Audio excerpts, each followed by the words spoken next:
Hello and welcome to part 3 of my Kerbal Space Program B9 Aerospace and Lockheed Martin Space Shuttle tutorial. I'm going to hop right in here and load our previously saved Space Shuttle. Going to very quickly detail the changes that were made in Action Groups. Action Group 1 shuts down the SSMEs and locks the gimbal. Action Group 2 just locks the gimbal on these. It's just meant for when you empty this tank. I did notice on my previous video I forgot to add a power generator.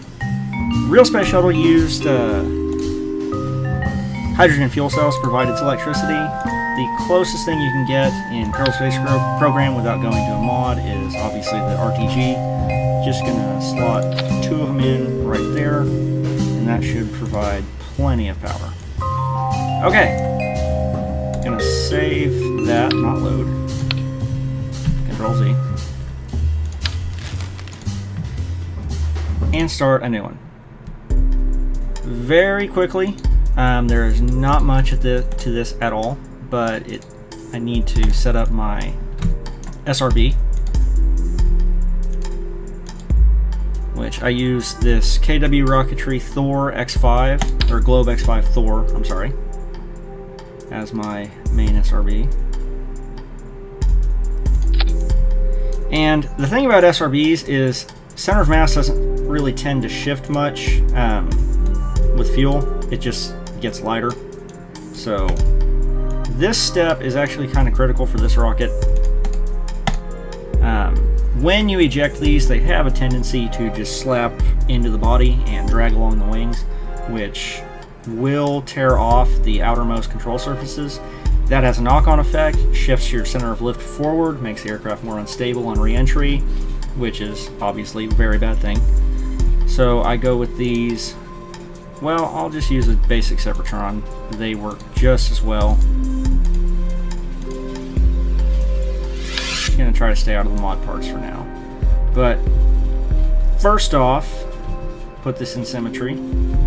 We need to move the SRB away from the shuttle when we jettison.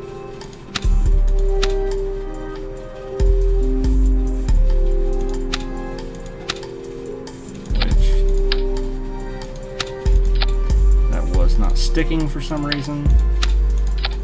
There we go. Close enough, and that'll push this away from the vehicle. But also, actually, on second thought, that may be just enough. I had been previously setting up 2 axes of motion, so it'll move to the sides as well. But I think just getting it clear of the shuttle will be enough.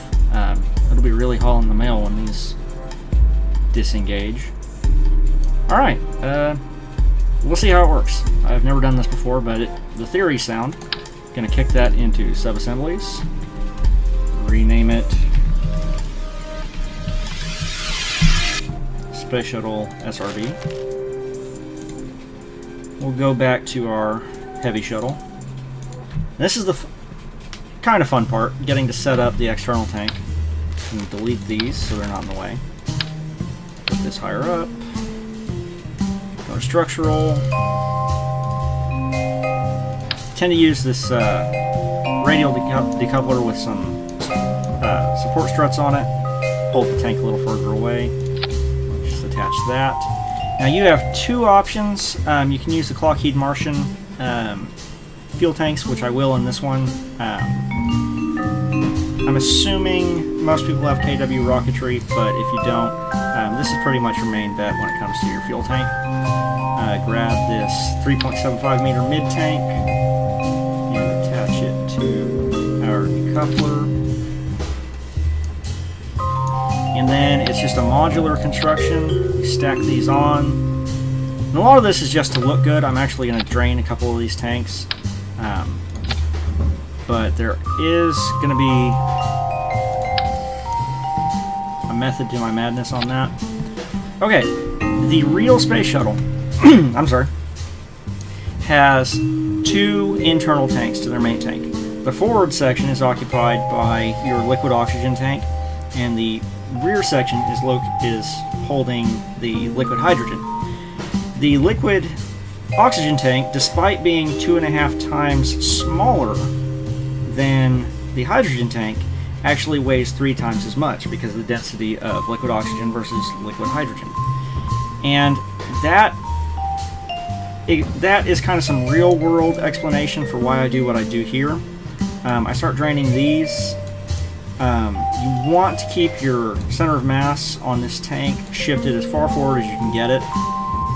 These really just tend to be for looks, and also to give it that, to get it far enough forward, because if I illustrate my center of mass and my center of thrust, I've moved it significantly forward. That doesn't have much of an effect on aerodynamics at this stage because the wings just become big control fins during launch. That explained, I cut this approximately 50%, and that's about it for the tank. Head into structural, grab some struts, and I'm going to try and duplicate the little A-frame connector at the front of the shuttle, like that. Go back into structural.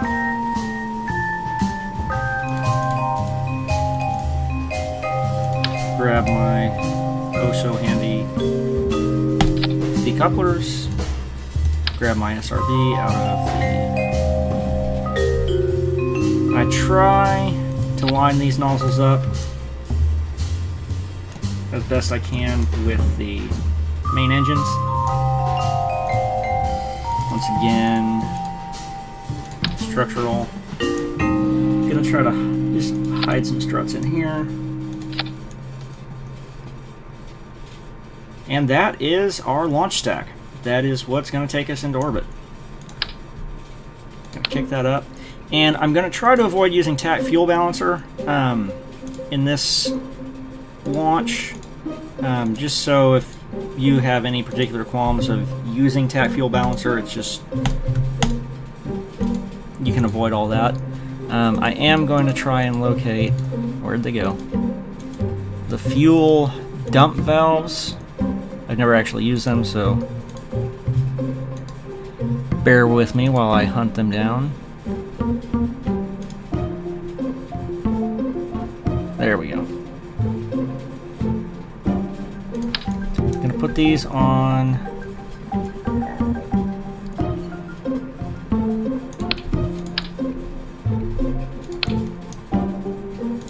wingtips. Making some concessions to reality here.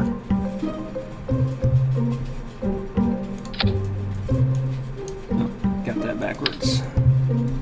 Flip it back around. And gonna go ahead and make an action group for them. Switch 3 will toggle my fuel dump. Put my launch clamps on. Turn off angle snap. Attach that to the wingtip. And time to set up staging. The very first stage I want is Space Shuttle main engine ignition.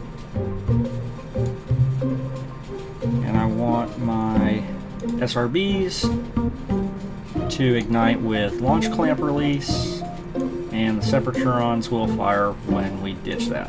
Move that down. I'm going to give my dump valves their very own stage. Was not aware they were stageable items. Okay, this is ready to launch. Bring that down, and we will get to it. Very quickly, just going to demonstrate how to fly this into orbit. Should take no more than 8 to 9 minutes. Just go full throttle, activate the Space Shuttle main engines, and with the next stage, we release the launch clamps and engage the SRBs. Let it climb and accelerate. Usually at about 125 meters a second, you can go ahead and flip over and do the shuttle roll program. And what that is mainly to do is to get your tank, in the upward position so that as you bank over, your engines are still firing up through your center of mass. If you try flying it up like a conventional airplane, you'll be constantly trying to keep your nose up, and at certain points it'll just become completely uncontrollable. Since I'm using Ferrum, I tend to pitch over pretty early. With something that's aerodynamically shaped, there's really not a lot to be gained from getting out of the thicker atmosphere first. And this being a space shuttle flight, you generally want to pick up as much horizontal velocity early on as you can.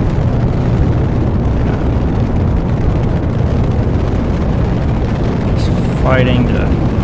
not really fighting it.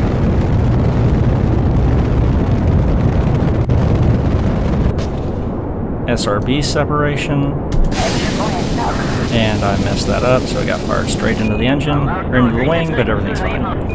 What I was trying to illustrate by using this 4x4 delta wing instead of the wingtip I showed earlier in the construction tutorial is occasionally those SRBs, if you don't put separatrons on them, will clip those outer control surfaces off, and that has a knock-on effect of knocking your center of lift forward, which makes it more unstable. I have put the Kerbal Flight Engineer on this, and that's just so I can run most of my flight from this view, so you're not just watching the map view during the ascent. And keep an eye on my apoapse and time to apoapse. At this stage, I've gone almost completely over, and you can see those engines are still gimbaled for the center of mass.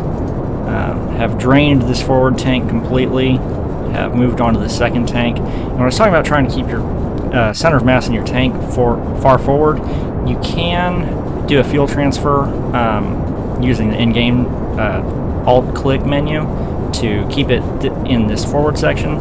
I typically use TAC Fuel Balancer for it, but this specific design I've just come up with in the tutorial has actually been one of my more stable ones, and that is essentially completely pointless on this flight. I don't have to touch anything, just worry about my flying and no adjusting of my fuel center of gravity, which is really convenient, I find. I've got my distant objects enhancement, and I think this green dot is Minmus on the horizon.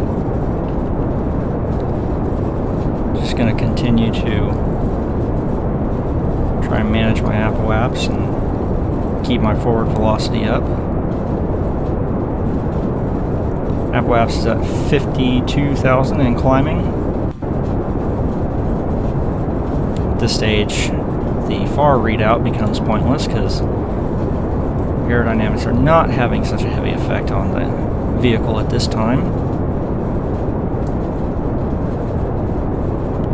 Bring the nose ever lower.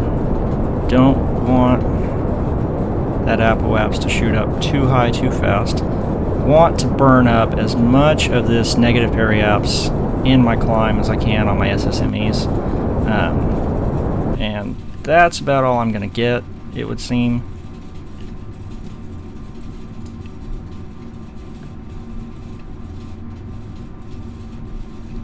Gonna just adjust the nose forward a bit.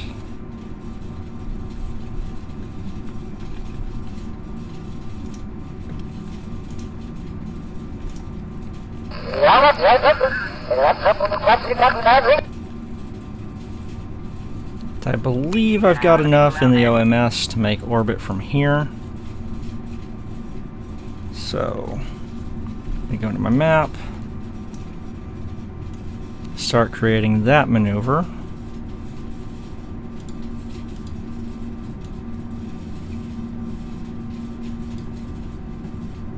Get my periapse up there. Trying to get this as circular as possible. 75, 75. Gonna go ahead and ditch the main tank at this stage. Lock these gimbals. Stage my next engines. Open these fuel valves. Gonna try to get some distance from that main tank again. Don't want to smack into it while circularizing.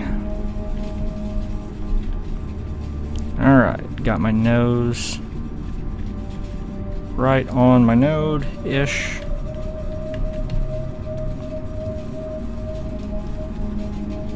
Quick burn so it'll recognize what engines I'm using for this circularization burn so I can get an accurate count here.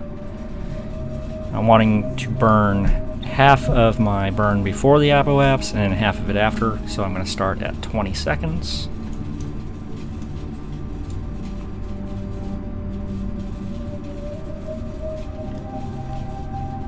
And these are slightly off center. I've done some test flights. It will try to wobble a little bit, but I'm close enough that the center of mass seeking plug-in to aim these through my COM will do a pretty good job of keeping it stable. I am going to chase this a bit and finish off with RCS. Just going to throttle up to full. Let the shuttle stabilize itself.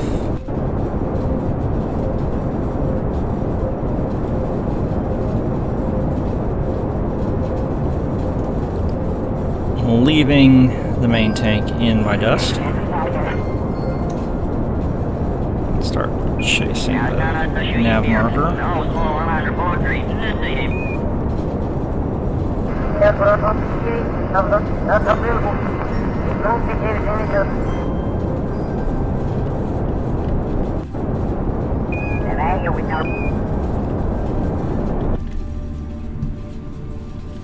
Alright, and going to finish off the burn with RCS. 1.5 meter second tolerance. I think that is close enough.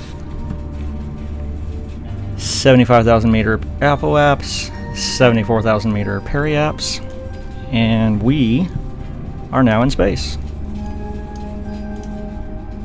Open these up. Turn on our lights. And in the next video, I will be bringing this back home. Thank you for watching.